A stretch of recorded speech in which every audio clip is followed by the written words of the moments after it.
24번째 시간입니다. 오늘 여기 있듯이 변형산 사건과 그리스도의 재림에 관해서 성경을 공부하도록 하겠습니다. 먼저 누가복음 9장 27절로 31절에 보면은 그러나 내가 너희에게 한 진실을 말하노니, 자, 여기서 진실이라고 말씀하셨습니다. 거짓말이 아니라 진실로 진실로 내가 너희에게 말하노니, 또 이렇게도 말씀하시죠. 한 진실을, 이것은 변하지 않는다 그 말씀이죠. 말하노니 여기에 서 있는 자들 몇 사람은 하나님의 나라를 볼 때까지 죽음을 맛보지 아니하리라고 하시더라. 자, 지금 예수님께서 이거 설교하실 때는 무엇이 임해 있습니까? 물론 이제 천국, 그리고 지금 현 교회 시대는 천국이 이렇게 감춰져 있죠. 감춰져 있습니다. 그래서 예수 그리스도께서 나타나시면 하나님의 나라와 천국이 이렇게 함께 이제 등장하게 되죠. 그래서 예수 그리스도는 천국과 하나님의 나라 두 왕국의 왕이시죠. 그래서 여기 하나님의 나라는 이제 곧 주님께서 재림하신다는 의미죠. 재림하신. 그리고 천국도, 그러면 많은 사람들이 이 내용을 보고서 하나님의 나라와 천국이 같은 걸로 아는 거예요. 천만의 말씀이에요. 이 천국은 물리적이고 실제적인 나라고, 이 땅에서 통치하시는 것이고, 하늘이 아니에요. 이 땅에서 통치하시는 것이에요. 그리고 하나님의 나라는 영적인 나라입니다. 그래서 현재는, 과거에 오셨을 때는 두 개 다 이루어졌었고, 또 앞으로 재림하시면 이 두 가지가 다 이루어질 수 있지만, 현재 이 천국은 감춰져 있다. 감춰져 있는 것이죠. 이제 주님께서 재림하시면 천국과 하나님 나라가 모두 임하는 것입니다. 그래서 이것을 보면 앞으로 2000년 후에 주님이 재림하시는데, 죽음을 맛보지, 그때까지 그 제자들 중에서 죽음을 맛보지 않고 다 볼 사람이 있다는 것이죠. 그러니까 이 제자들이 이해가 가지 않는 것이에요. 주님께서 말씀하신 것은 주님께서 재림하실 때의 모습을 한번 보여주시겠다, 이런 의미예요. 그것이 바로 이 변형산 사건이란 말이죠. 그래서 이 말씀을 하신 후 약 8일째 되는 날에 베드로와 야고보와 요한, 이너서클이죠. 세 사람, 베드로, 야고보, 요한. 주님께서 가장 사랑하시고 또 믿음이 좋다고 하는 그런 제자들이에요. 기도하러 산에 올라가셨다 그 얘기죠. 자, 여기 약 8일째가 나오잖아요. 8일째. 7일 있고 또 8일 있죠. 그러니까 하나님께서는 어떻습니까? 하루를 천년을 또 하루같이 사용하신단 말씀이죠. 이 8일이라, 약 8일이에요. 약 8일. 그래서 8일이라는 것은 7일의 연장선상에 있는 것이다. 그 뒤에 자세히 설명할 테니까 이렇게 들어보시기 바랍니다. 그 다음에 이제 주께서 기도하실 때 그의 용모가 변하여, 예수님의 용모가 변했단 말이죠. 즉 재림하실 때의 모습처럼 변했다는 것이에요. 그분의 옷은 아주 희고 빛이 빛나더라, 이렇게 했죠. 아주 희고 빛이 빛나더라. 그런데 보라, 두 사람이 주와 함께 대화하는데 그들은 모세와 엘리야더라. 이 모세와 엘리야, 모세는 벌써 과거에 죽었고 엘리야도 마찬가지죠. 하늘로 들림 받았잖아요. 하나님께서 데려가셨잖아요, 엘리야를. 불병거 타고 하늘로 올라가셨단 말씀이죠. 그런데 모세와 엘리야가 나타났어요. 그리고 영광 중에 나타난 그들은 이제 예루살렘에서 이루시려 하는 주의 죽음에 관해서, 영광 중에 나타난 그들은 이제 예루살렘에서 주님의 뭐예요? 죽으심에 관하여 이야기하고 있더라. 그러니까 예수님께서 죽으시고 장사되고 부활하시는 그러한 내용에 관해서 이 세 분이 이렇게 대화하는 장면을 목격했다고 그러죠. 베드로와 야고보와 요한이요. 자, 9장 역시 연이어서 32절 33절 보면, 그러나 베드로와 그와 함께 있던 동료 야고보와 요한이죠. 잠에 빠졌다가 주님께서 함께 기도하자고 그랬는데 그냥 잠에 항상 어디로 가나 겟세마네에서 마지막 주님께서 생을 마감하실 때에도 기도하자고 그러는데 졸고 수요 기도할 때 계속 자는 사람이 있어요. 기도하면 그런 사람 마찬가지로 잠에 빠져 있어요. 그래서 그리고 깨어나 보니까 주의 영광과 주와 함께 있던 두 사람을 보더라. 주의 영광, 이 영광은 재림하실 때의 모습이라고 얘기죠. 아주 왕으로 오시는 그러한 모습을 지금 보고 있는 것이에요. 그리고 그들이 주로부터 떠날 때 베드로가 예수께 말씀드리기를 선생님 우리가 여기에 있는 것이 좋사오니 장막셋을 장막셋을 짓되 하나는 주님을 위하여 하나는 모세를 위하여 또 하나는 엘리야를 위하여 지었으면 하나이다 했으니 이 말을 하면서도 지금 베드로는 자기가 무엇을 말하는지 모르는 거야. 왜냐하면요 이 장막이라는 것은 하나님께서 텐트 그래서 옛날부터 주님은 인간들과 함께 있기를 원하시는 거예요. 그래서 장막의 이 땅에 내려오셔서 또 나중에 성전에 또 지금은 이제 우리 몸을 성전 삼아 우리와 함께 하시기를 원하는데 이 장막이라고 그러면 주님이 이 땅에 오시는 것이에요. 이 땅에 오시는 것을 그런데 지금 베드로는 이게 무슨 말인지도 모른다고 얘기죠. 에스케노센 주님께서 이 땅에 인간들과 함께 계신다는 그러한 의미가 내포되어 있죠. 연이어서 34절로 36절에 보면 그가 이런 말을 하고 있을 때 구름이 와서 그들을 덮으니 구름이 누구의 엘리야와 모세 그리고 예수님이 함께 이렇게 싹 덮어버리더라고요. 그러니까 그 사람들이 구름 속에 들어가더니 없어져 버렸더라고요. 제자들은 두려워하더라. 그런데 구름 속에서 음성이 있어 말하기를 이는 내 사랑하는 아들이니 그의 말을 들으라. 예수님께서 침례 받으실 때도 그랬고 그의 말을 들으라 그 얘기죠. 꼭 하시더라. 그 음성이 그치자 예수만 보이더라. 그러면 엘리야와 모세는 어디 갔어요? 다시 하늘로 돌아간 거죠. 그 후 그들은 침묵을 지키고 얼마 동안 자기들이 본 것을 아무에게도 말하지 아니하더라. 예수님께서 말하지 말라고 그랬거든요. 왜? 아직 때가 안 됐었으니까 말하지 말라고 이렇게 말씀하셨기 때문에 그들이 얘기를 안 한 것이죠. 자, 그 광경을 본 거예요. 그 죽은 모세, 물론 시체를 이제 그 미카엘이 가지고 올라갔죠. 그래서 살아있는 거예요, 지금 모세가. 그리고 엘리야, 산채로 불병거 타고 불말 타고 하늘로 올라갔죠. 그 두 사람이 나오는 것이에요. 깜짝 놀란 거죠. 깜짝 놀란 거예요. 자, 그러니까 이제 그들은 자기 눈으로 그것을 목격한 것이죠. 주님의 재림의 모습을 목격한 것입니다. 자, 그래서 항상 성경에서 이 모세와 엘리야는 말이죠. 예수 그리스도의 재림과 관련이 있어요. 모세에게 율법이 주어졌죠. 엘리야는 선지자의 대표격이라고 볼 수 있어요. 자, 엘리야는 산채로 들림 받았어요. 우리 그리스도인이 이제 주님께서 우리를 부르시면 재림하실 때 공중 재림하셔서 우리를 부르시면 우리도 그냥 산채로 들림 받죠. 엘리야와 같이. 그래서 산채로 들림 받는 그리스도인의 예표인 엘리야. 그래서 선지자라고 해요. 선지자의 대표. 그래서 따로 떨어져 있는 높은 산, 신의 산을 얘기하는 것이죠. 높은 산.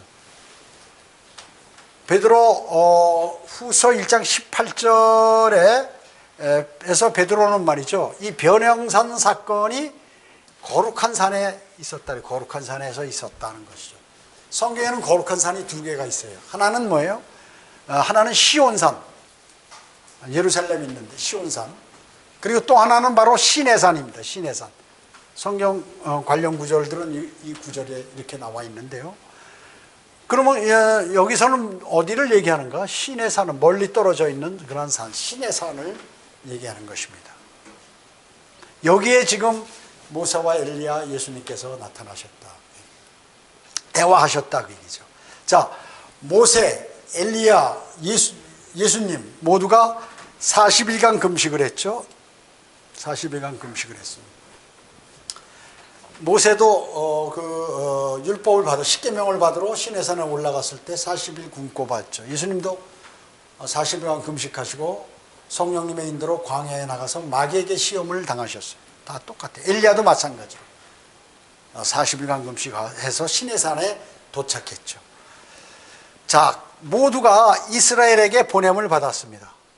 모세는 이집트의 왕자로 있다가 이집트 공주의 수양아들로 있다가 이제 이집트 병사를 살인하는 바람에 도망해서 광야로 가서 미디안 가서 40년간 목동 생활을 했죠.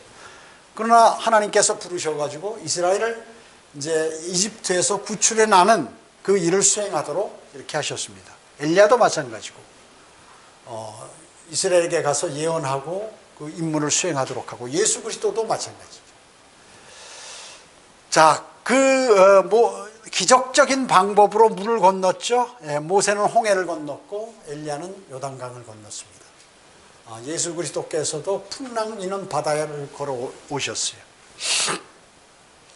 모세와 엘리야는 어디입니까? 예수님께서 침례 받으신 곳에서 생애를 마감하셨어요. 모압 땅에서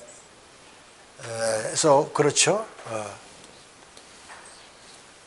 거기에서 생애를 마치게 되었죠. 그렇게 세 분이 전부 이렇게 공통점이 있다 그 얘기죠. 베데바라는 장소에서 침례를 받으셨죠. 모세와 엘리야는 어떻습니까? 요한계시록 11장에 보면 두 증인이 나오죠. 두 증인.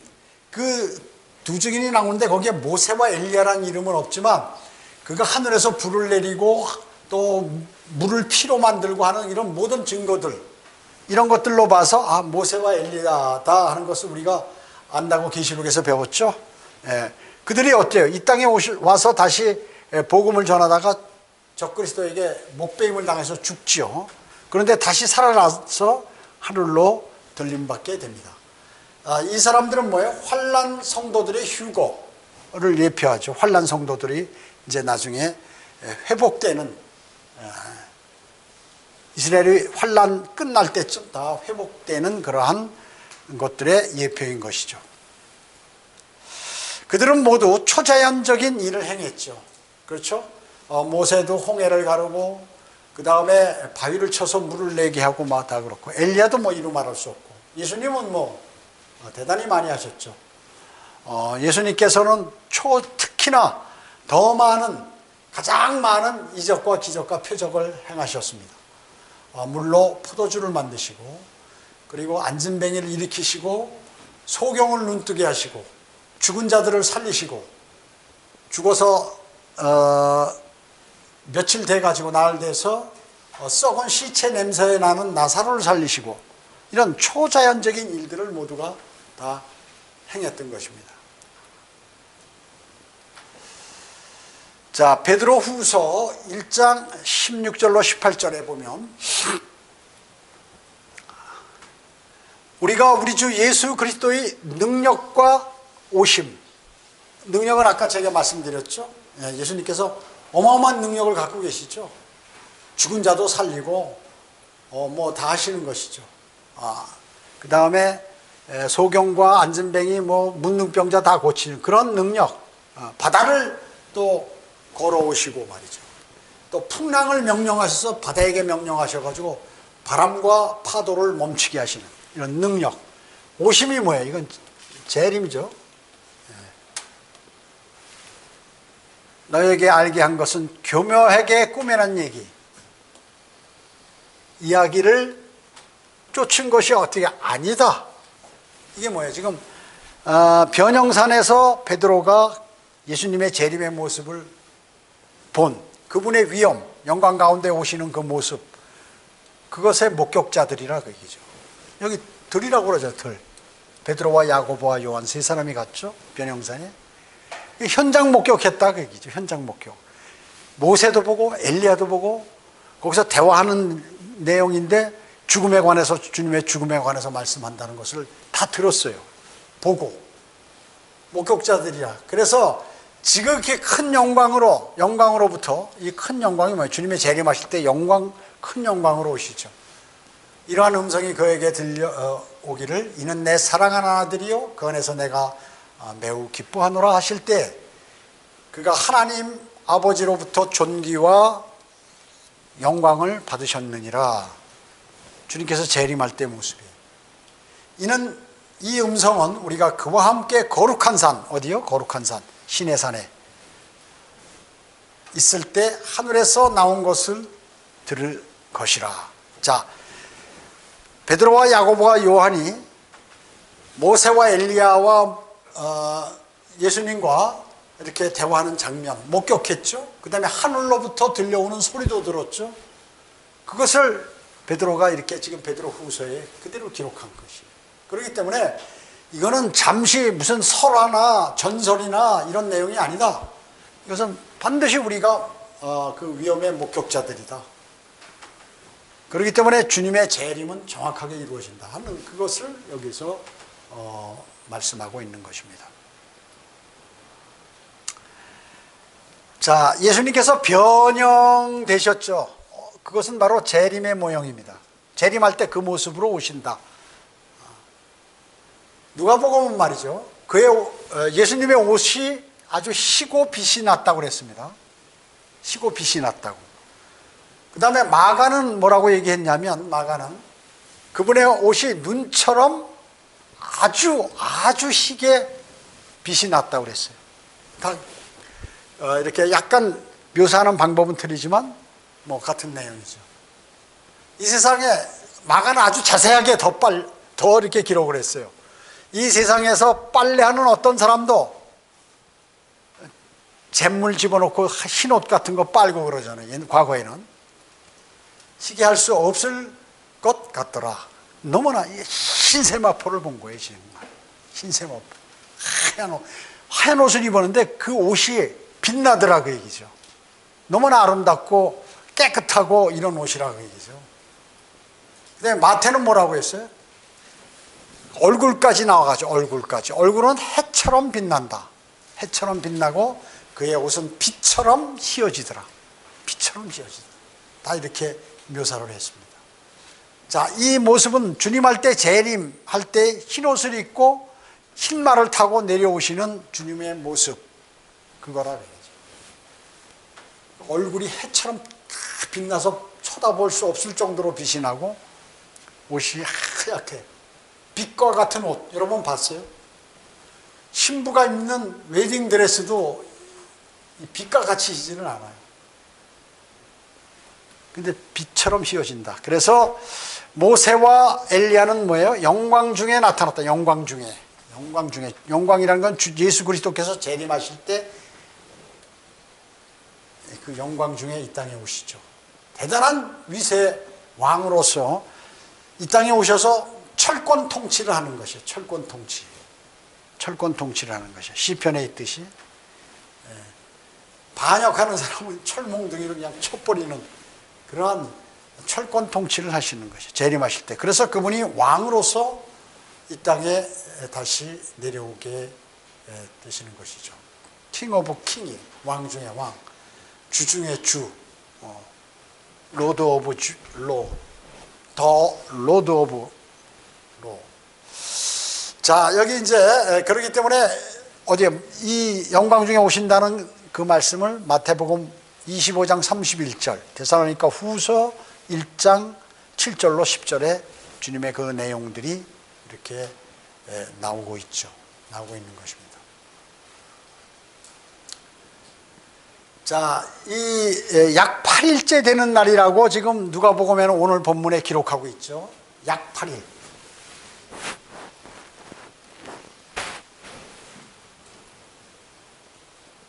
마태복음에는 같은 내용인데 엿새 후에 주님은 하루가 천년 같고 천년이 하루 같은 그러한 사실을 잊지 말라고 말씀하셨죠. 엿새 후에, 그럼 이건 뭐예요? 6천년 후에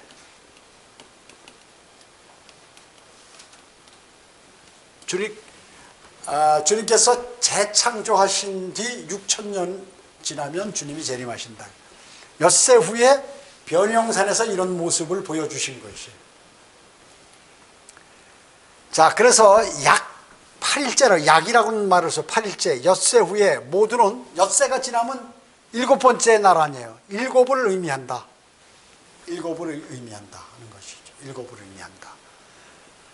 그래서 예수님의 재림은 7째 날에 일어날 것이다. 6,000년이 지나면서 엿새가 지난 7째 날 되시는 날 이 땅에 재림하신다 그 얘기죠.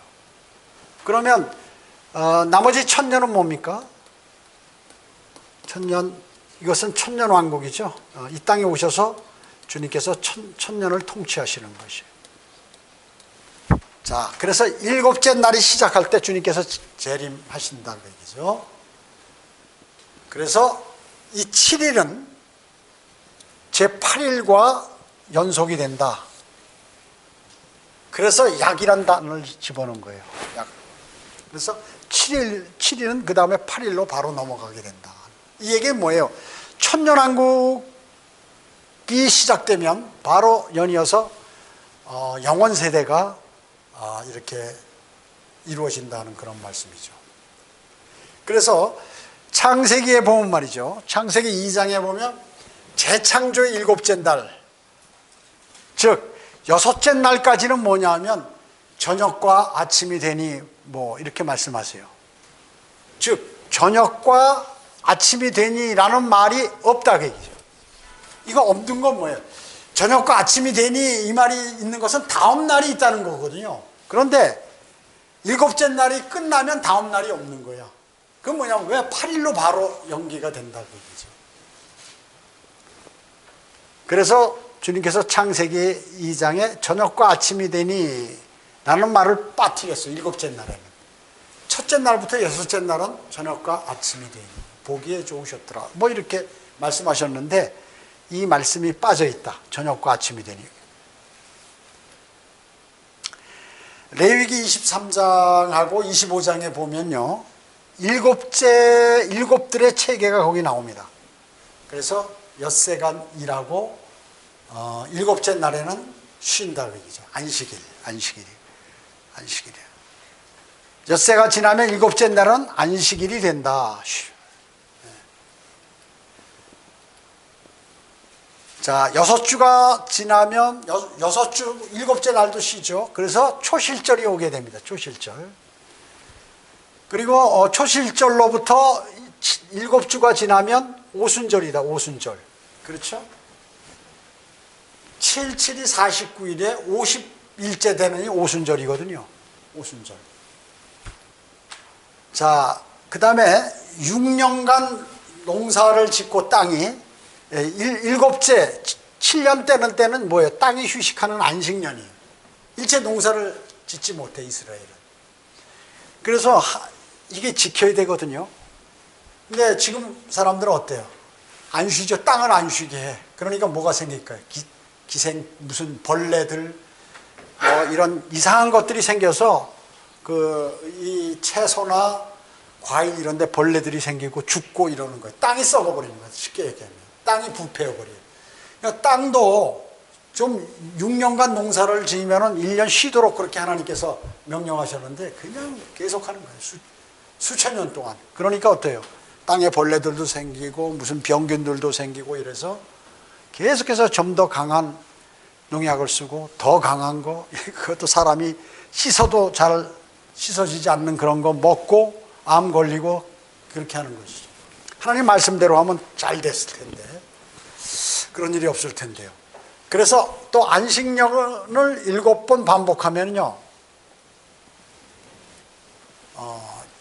50년째 77이 49년 다음에 그 50년째 그 다음 해에는 환희의 해죠. 환희의. 이때는 뭐예요? 모든 사람에게 자유를 주는 거예요. 종들도 어때? 다 놓아줘 버려. 다 놓아줘 버려. 그리고 환희의 해가 이렇게 돌아오게 되죠. 창세기 1장부터 재창조하신 후로부터 6,000년, 현재까지 6,000년이거든요. 그런데 재창조 후 4,000년 때 아담으로부터 예수 그리스도께까지요. 그러니까 예수 그리스도께서 초림하셨을 때가 재창조로부터 4,000년이 지난 거예요. 4,000년이. 그죠? 그리고 거기서부터 이제 2,000년이 뭐예요? 지금 현재 예수님께서 이 땅에 초림하셨을 때부터 현재까지가 약 2,000년이 지났어요. 근데 지금 우리가 2021년이죠. 근데 달력이 정확하다면 이게 맞는 것이에요. 근데 달력이 틀리고 또 하나님께서 날수로 정하지 않는 그러한 날이 있어요.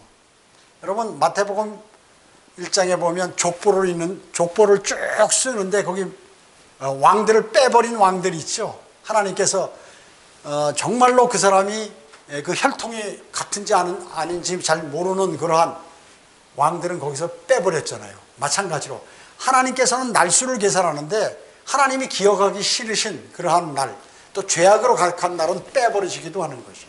그렇기 때문에 그 현재 쓰는 달력이 맞고 주님께서 그러한 날짜가 한다면 이것이 정확하다 그 얘기죠.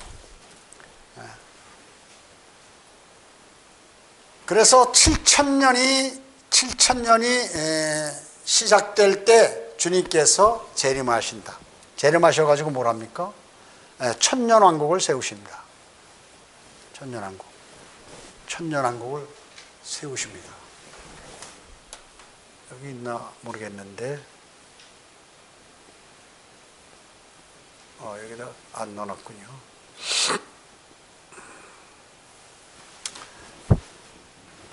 자, 그래서 천년왕국을 그때 세우신다고 이렇게 말씀하셨죠. 유대인의 달력 7번째 달은 대단히 중요한 달입니다. 7번째 달. 유대인 달력으로 우리로 얘기하면 한 9월쯤 되죠. 9월쯤 됩니다. 이스라엘이 지켜야 할 가장 중요한 3가지 명절이 있는데 뭐예요? 나팔절, 속죄일, 장막절.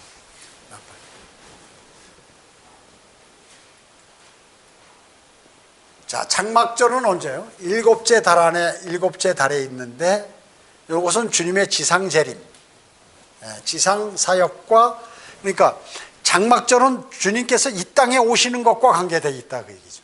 그러니까 초림도 관계 있고 예수님께서 탄생하신 것, 그 다음에 재림도 관계가 있는 게 바로 7째 달이라. 7이 중요하죠. 7이 중요합니다. 그래서 이것은 창조의 날과도 관련이 있다. 창조의 날과도. 왜냐하면 9월에 보면 장막절 기간 9월 한 15일로부터 21일까지 14일부터 준비하죠. 그런데 그 기간 중에서 9월 20일부터 23일까지 4일간 있죠. 4일간. 이때는 태양이 공전축에서 4일을 벗어납니다. 지구는 어때요? 지구가 있으면 태양이 있으면 지구는 이렇게 태양을 중심으로 이렇게 돌죠. 그런데 실제 도는 거는 이렇게 타원형으로 이렇게 돈다 그 얘기죠. 그래서 4일간 그 공전축에서 4일간 벗어나요. 태양이. 즉, 그리고 태양은 언제 창조됐네요? 주님께서 재창조하실 때 넷째 날에 창조됐어요. 넷째 날. 그러면 첫째 날부터 셋째 날까지 그러면 빛이 없었냐? 빛이 있었죠. 태양만 빛이 있는 게 아니죠. 그 태양은 넷째 날에 창조하셨어요. 넷째 날. 그러면 하루가 1,000년 같다고 했을 때 4,000년 후에 주님께서 오신다는 그 의미가 있는 거예요. 태양은 하나님과 예수 그리스도의 예표죠. 그래서 이 공전축에서 벗어나는 4일이 벗어난다 그 얘기죠. 그래서 태양은 넷째 날에 창조가 된다. 태양은 하나님의 모형이고 주 예수 그리스도의 모형입니다. 예수 그리스도께서 창조 이후, 재창조 이후 넷째 날이 될 때 이 땅에 오신다는 그런 내용이에요. 실제 오셨죠? 4,000년. 재창조로부터 4,000년 지났을 때 이스라엘에 오셨습니다. 그뿐만 아니고 다시 또 이 땅에 오실 때에도 장막절 기간 중에 오신다. 장막절 기간 중에 예수님께서 이 땅에 오시게 된다는 것이죠. 그래서 예수님의 초림은 12월 24일, 25일이 아니다. 크리스마스, 그때가 성탄절, 그때가 아니다는 거죠. 성탄절 우리나라 겨울인데 그때 이스라엘도 겨울이다.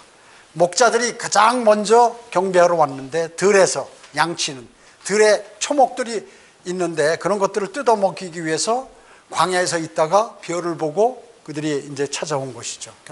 그래서 예수님께서 가장 태어나실 때 먼저 이렇게 경배한 자들은 목자라 그래요. 예수 그리스도도 목자시죠.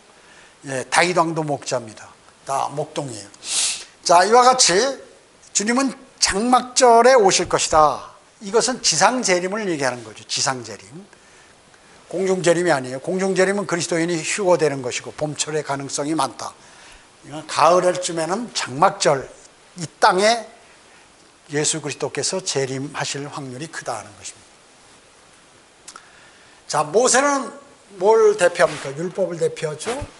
엘리야는 선지자를 대표합니다. 그래서 주님께서 부활하신 후에 자신의 죽음과 장사되신 부활에 관해서 다시 제자들에게 설명을, 내가 이렇게 얘기했지 않느냐 하시면서 모세와 모든 선지자들을 언급하셨어요. 이들이 누구에 관해서? 예수 그리스도에 관해서 말하고 있다는 것이에요. 그래서 율법이라든지 선지서에 보면 예수 그리스도에 관한 예표가 대단히 많이 나와 있다. 그분의 초림, 재림, 그분의 역사하심, 그분의 능력, 이거에 관해서 이들이 전부 얘기하고 있는 것이에요. 신구약을 통해서 예수 그리스도에 관해서 말씀하고 있다는 것이죠. 자, 그리고 이제 구름이 와서 그들을 덮는다. 구름. 여기서 얘기하는 그 구름은 우리가 보는 이런 구름이 아니에요. 이런 구름이 아니야. 즉 저군이라든지 층운이라든지 광운 같은 구름이 아니고 성막 위에 내려왔던 하나님의 영광의 구름. 광야에서 성막을 쳤을 때 그 위에 구름이 싹 덮였다고 그러죠. 그 구름이에요. 영광을 위한 구름. 그리고 솔로몬이 이제 가나안 땅에 들어와서 정착해서 다윗이 하나님의 성전을 건축하기를 소원했어요. 그런데 다윗은 전쟁하느라고 사람들을 너무나 많이 죽였기 때문에, 피를 많이 묻혔기 때문에 너는 이제 준비만 하라. 네 아들이 성전을 지을 것이다. 하나님께서 그랬죠. 하나님의 말씀대로 그대로 솔로몬이 이제 성전을 완성하게 되죠. 다윗이 다 자재고 뭐고 다 준비해 놓고 아들 솔로몬이 성전을 준비하게 되는데, 그때 하나님께서 또 거기에 임재하실 때 그 성전 위에 구름으로 꽉 차서 거기를 그렇게 했던 그 구름입니다. 또 예수님께서 승천하실 때 어땠습니까? 사람들이 시야를 가렸죠. 그 구름이에요. 여기 또 변형산에서 나타나실 때 엘리야와 모세가 없어질 때 그 구름이 싹 덮인 상태에서 하늘로 그냥 다시 돌아갔죠. 이런 것, 그 구름을 얘기하는 것입니다. 자, 그 다음에 예수 그리스도께서 재림하실 때도 뭐예요? 하나님의 영광 가운데, 영광의 구름 가운데 오신다 그러죠.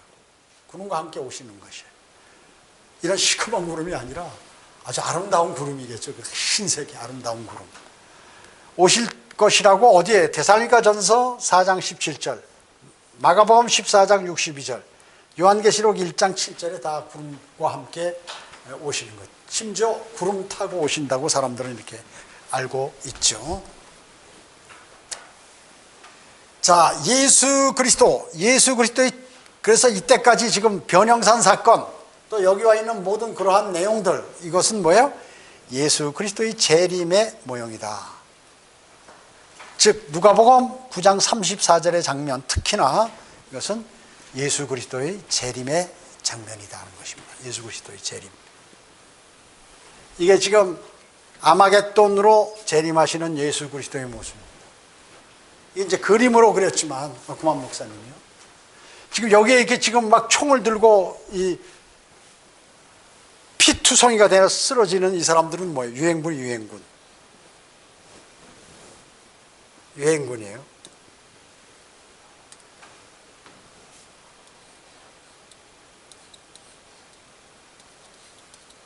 이게 얼마라고 그랬죠? 2억. 2억이요.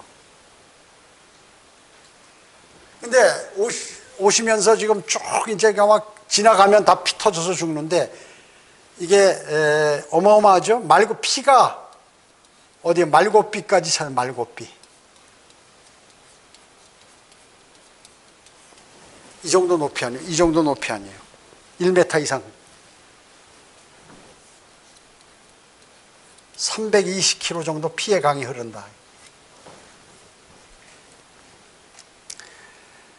그 다음에 이제 에스겔 39장 9절하고 12절에 보면 이 사람들을 이제 이 무기 있잖아, 무기를 태워. 얼마 걸리냐 하면 7년이 걸립니다. 7년. 2억의 군대가 갖고 온 무기를 태워버리는데 7년이나 걸려요. 그 다음에 시체를 매장하는데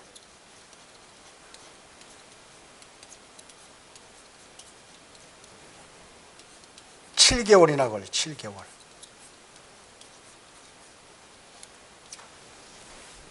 여기 에스겔 39장 9절과 12절에 명확하게 기재가 되어 있어요.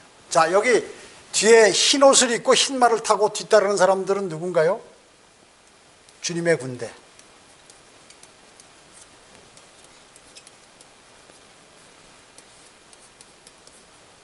성도들이라고 해요. 성도들. 주님의 군대가 이게 누구예요? 주 예수 그리스도.